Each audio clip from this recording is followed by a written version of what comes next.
E tem notificação, o ministro do Negócio Estrangeiro falando, e tem notificação, e cabe dele também criar, encaminhar e criar forma de defesa do Estado. Quem vai ao tribunal, que tem culpa, e tem direito de vai. E o único que não pode, ou não seta, se não seta ou não nega, o tribunal é o único caminho. E vai que a gente entende como se interessa tocado. Portanto, lá, Estado de Guiné-Bissau, portanto, o negócio estrangeiro, criar forma de fazer. Domingos, o Estado de Guiné-Bissau que deve. Ele pôs cabeça salário de 4 milhões. E salário do presidente da Assembleia, que tinha aqui lá. E aí, pessoal, tudo bem? De volta com vocês aqui no Bissau Podcast. A gente sempre está por aqui, né, tentando desvendar o que está rolando na Guiné-Bissau. E hoje a gente separou 2 casos bem recentes que acenderam um alerta, sabe? Um sinal vermelho piscando. Pedro, a gente não podia deixar passar batido, né? De um lado a gente tem o Domingos Simões Pereira, presidente da Assembleia Nacional Popular, entrando com uma queixa contra o próprio Estado guineense lá no Tribunal Africano dos Direitos Humanos e dos Povos, e do outro, a prisão do deputado Flávio Baticão Ferreira com umas circunstâncias, digamos, estranhas. No mínimo estranhas. A gente recomeça esse papo com aquela pulga atrás da orelha. Será que a democracia na Guiné-Bissau tá correndo perigo? A gente vai mergulhar nesses 2 casos para tentar entender melhor o que tá em jogo. É isso aí, mergulho profundo. Bora lá. Começando pelo caso do Domingos Simões Pereira. Ele alega violações de direitos humanos graves, viu? E essa denúncia foi direto para cima do presidente Umaro Sissoko Embaló. Que, por sua vez, diz que recebeu a notificação. E, bom, delegou para o ministro dos Negócios Estrangeiros. E aí que mora o problema. Né? Será que o governo vai realmente investigar essas denúncias? Vamos cooperar com o Tribunal Africano? Garantir que os direitos humanos sejam respeitados? Ou será que é só mais uma daquelas, para inglês ver? A gente tem que ficar de olho, né? Ver se essa colaboração toda vai se traduzir em alguma coisa concreta. Com certeza. E já que a gente está falando de casos complicados, a prisão do Flávio Baticão Ferreira, preso por homens encapuzados, mas parece até roteiro de filme, né? Pois é, parece. Mas a realidade às vezes. Ele tá mostrando que é ficção. E a acusação? Pior ainda. Dizem que ele estava envolvido numa cerimônia tradicional para planejar um golpe de sedado. Acho não, viu? Me parece. Forçado, no mínimo. Yeah. Lembrando, o Ferreira já tinha falado que estava com medo pela segurança dele antes de voltar para Guiné-Bissau. Tem mais. Ele tem imunidade parlamentar, quer dizer. Em teoria, ele não podia ser preso sem autorização da Assembleia Nacional Popular. A prisão dele, assim. Sem seguir o processo legal. Levanta um monte de dúvidas, né? Sobre a justiça, o respeito às leis. E o advogado dele já se pronunciou, né? Chamou as acusações de falaciosas. Disse que a prisão é um ataque à democracia. E o Boubacar Touré, presidente da Liga Guineense dos Direitos Humanos, ele também falou, né? Disse que as cerimônias tradicionais fazem parte da cultura do país e não podem ser usadas para prender ninguém. Bom, a prisão do Ferreira tem motivação política, para enfraquecer a oposição. E essa história de milícias, hein? O Aristides Gomes, ex-primeiro-ministro, tem falado bastante sobre isso. É verdade. E o que ele tem dito é preocupante, né? Segundo ele, várias prisões foram feitas por homens armados e encapuzados, mas que não fazem parte de nenhuma força policial oficial. Ou seja, grupos paramilitares, agindo por conta própria e espalhando o terror. Credo. Mas quem tá por trás dessas milícias? Aí que tá. O Gomes diz que essas milícias ilegais estão sob o comando direto do presidente Embaló. E, pasme, operando de dentro do Palácio da República. Meio surreal, né? Surreal e assustador. O próprio governo usando a violência para calar a oposição e usando o Palácio da República como base. A situação é grave, Pedro, e a repressão política na Guiné-Bissau só está aumentando. A data de 27 de fevereiro, que a oposição considera como o fim do mandato do Embaló, tá chegando e o clima tá tenso. Entendi. A gente tem um governo usando a força para se manter no poder. E quem paga o preço? A população. Ficando refém do medo, da violência. E a gente vai continuar acompanhando essa história de perto. Mas agora, que tal a gente entender melhor como essas milícias se encaixam no contexto da Guiné-Bissau? Boa, porque elas não surgiram do nada, né? A gente precisa voltar um pouco no tempo. Isso aí. E quem quiser se aprofundar nesse tema, não esquece de se inscrever no canal e ativar as notificações para não perder nenhum episódio do Bissau Podcast. A gente volta já já. Embaló revelou que o Estado guineense foi notificado pelo Tribunal Africano dos Direitos Humanos e dos Povos sobre uma queixa emitida pelo presidente da Assembleia Nacional Popular, Domingos Simões Pereira. O chefe de Estado diz que o assunto está a ser gerido pelo ministro guineense dos Negócios Estrangeiros. A queixa do também presidente da coligação Pai Terra Arranca tem a ver com as alegadas violações dos seus direitos. E tem notificação, o ministro do Negócio Estrangeiro falando, e tem notificação, e cabe dele também criar, encaminhar e criar forma de defesa do Estado. Quem vai ao tribunal, que tem culpa. E tem direito de vai. E o único que eu não pude, ou não seta, se não seta ou não nega, o tribunal é o único caminho. E vai que a gente entende como se interessa tocado. Portanto, lá, Estado de Guiné-Bissau, portanto, negócio estrangeiro, ela cria forma de fazer. Também o Estado de Guiné-Bissau que ele deve. Ele pôs a cabeça salário de 4 milhões. E salário do presidente da Assembleia, que tinha aqui lá. A vice-presidente do PAIGC defende que a falta de ideologia e de patriotismo, aliada à falta de reconhecimento de capacidade de quem lidera, tem prejudicado a Guiné-Bissau. Uma declaração de Odete Semedo na abertura de um seminário para quadros, técnicos, militantes e simpatizantes do partido. O PAIGC reúne quadros e técnicos para discutir, entre outros, os desafios da governação, o porquê de ganhar eleições e não concluir os mandatos. A vice-presidente do partido, para elucidar a atual situação, foi buscar o discurso de Amílcar Cabral num seminário de 1969. Aquele seminário de pessoas que pensam na própria barriga e não pensam no povo, de pessoas que estão na luta pensando no amanhã. O que é que eu vou ganhar amanhã com isto? Se desconfiar que não vai ganhar, desiste da luta e vai embora. Estamos a viver isto hoje. As pessoas estão a entender que o partido atravessa muitas lutas, que o partido está sempre a lutar, vai às eleições, ganha, não manda.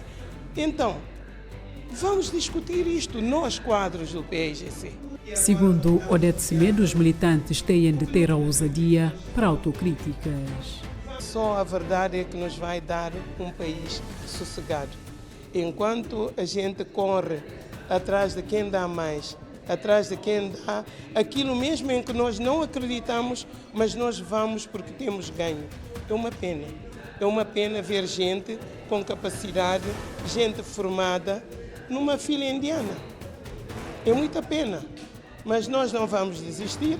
Nos últimos 10 anos, o PAIGC ganhou 2 eleições legislativas, mas não conseguiu governar. Estamos de volta com o Bissau Podcast. A gente está falando, antes do intervalo, sobre essas milícias na Guiné-Bissau, né? E como elas se encaixam na história do país. Importante lembrar que a Guiné-Bissau tem um passado complicado, né? Golpes de Estado, instabilidade política. É verdade. As Forças Armadas sempre tiveram um papel de peso na política guineense. E essa relação conturbada entre o poder civil e o poder militar deixa marcas profundas. E essa história de milícias, infelizmente, não é de hoje. Exatamente. A gente já viu em outros momentos grupos armados agindo com violência, impunidade.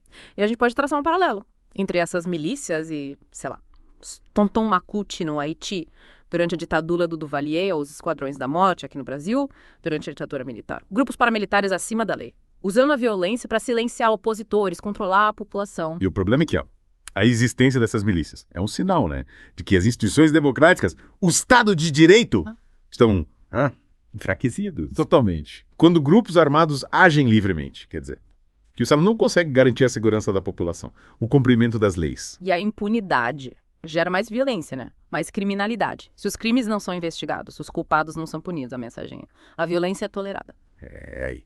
Mais abuso. Mais violações de direitos humanos. É um ciclo vicioso, né? E quem sofre com isso? A população. As pessoas vivem com medo, se sentem inseguras, acabam se calando a liberdade de expressão, o direito de protestar.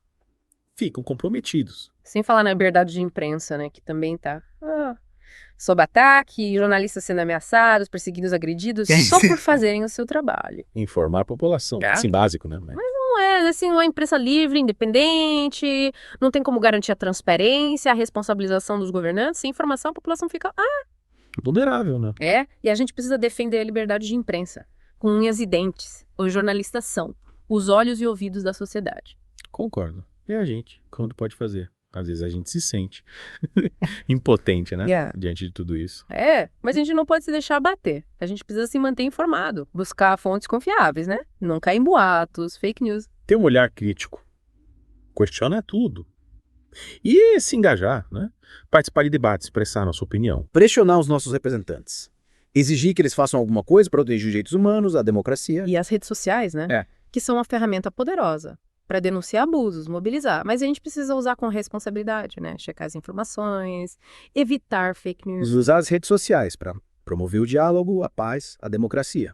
E por falar em diálogo, a gente precisa lembrar que a Guiné-Bissau é um país diverso, né? Com diferentes grupos étnicos, religiosos, políticos. E essa diversidade é uma riqueza, né? E precisa ser celebrada, respeitada. A gente precisa construir uma sociedade inclusiva, onde todo mundo se sinta representado, com seus direitos garantidos. E para isso, o diálogo é fundamental. Super importante, superar as divisões, encontrar pontos em comum e trabalhar juntos, né? Para construir um futuro melhor para a Guiné-Bissau. É isso aí. E você, ouvinte? O que você acha de tudo isso? Deixa sua opinião nos comentários. Se você tá gostando do nosso papo. Não esquece de se inscrever no canal e ativar as notificações para não perder nenhum episódio do Bistal Podcast. E compartilhe com os amigos. Quanto mais gente, melhor. Mas agora, voltando para a nossa análise. Você mencionou a data de 27 de fevereiro, né, como um ponto crítico. A oposição considera 27 de fevereiro como o fim do mandato do presidente Embaló. Eles argumentam que, pela Constituição, o mandato dele já acabou, mas o Embaló insiste em ficar. Entendi. Uma crise de legitimidade, né? Essa disputa pelo poder, a repressão, as milícias, as instituições frágeis. Minerário, explosivo, né? Totalmente. E a comunidade internacional está de olho. União Africana, CEDEAO, já emitiram comunicados expressando preocupação, pedindo a volta da ordem constitucional. Até agora, a gente não viu nenhuma ação concreta, né? A comunidade internacional precisa fazer alguma coisa, né? Além de falar. Se não. A Guiné-Bissau vai mergulhar em mais um ciclo de violência e instabilidade. E o governo diz sobre tudo isso. O governo nega tudo, né? Diz que as prisões são justificadas, que as forças de segurança estão agindo corretamente, que estão fazendo de tudo para garantir a segurança e a estabilidade. O discurso de sempre, né? Mas será que é suficiente para acalmar os ânimos? Cara, Trazer a confiança da comunidade internacional? A gente tem visto um padrão, né, de autoritarismo, silenciar as vozes contrárias, se agarrando ao poder. Vamos ver o que vai acontecer, né, nos próximos capítulos dessa história. A gente vai continuar acompanhando tudo de perto aqui no Bissau Podcast, trazendo as informações mais importantes, as análises. Exatamente. Fiquem ligados no Bissau Podcast. E não se esqueçam de se inscrever no canal, ativar as notificações, deixar o like. A sua participação é muito importante pra gente. as forças de segurança são usadas para reprimir. Qualquer tipo de crítica de oposição. E muitas vezes agindo fora da lei, né? Prisões arbitrárias, agressões. Tortura, né? Infelizmente. Tem relatos de tortura, maus tratos contra presos políticos. E o pior é que a impunidade reina, né? Ninguém é responsabilizado. Parece que a impunidade virou regra. E a gente precisa quebrar esse ciclo. As forças de segurança precisam ser treinadas para agir dentro da lei, respeitando os direitos humanos, a dignidade das pessoas.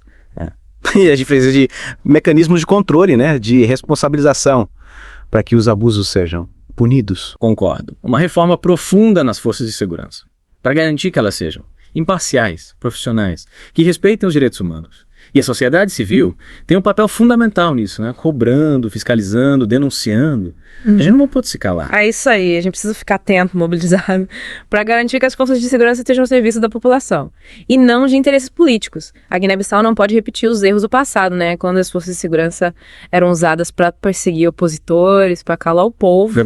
A história da Guiné-Bissau é marcada por golpes, intervenções militares. Será que a gente está vendo um novo capítulo dessa história se abrindo? Difícil dizer, né? Mas os sinais não são bons. A militarização da política é sempre um perigo para a democracia. A gente precisa estar preparado para defender a nossa democracia, com todas as nossas forças. É isso aí.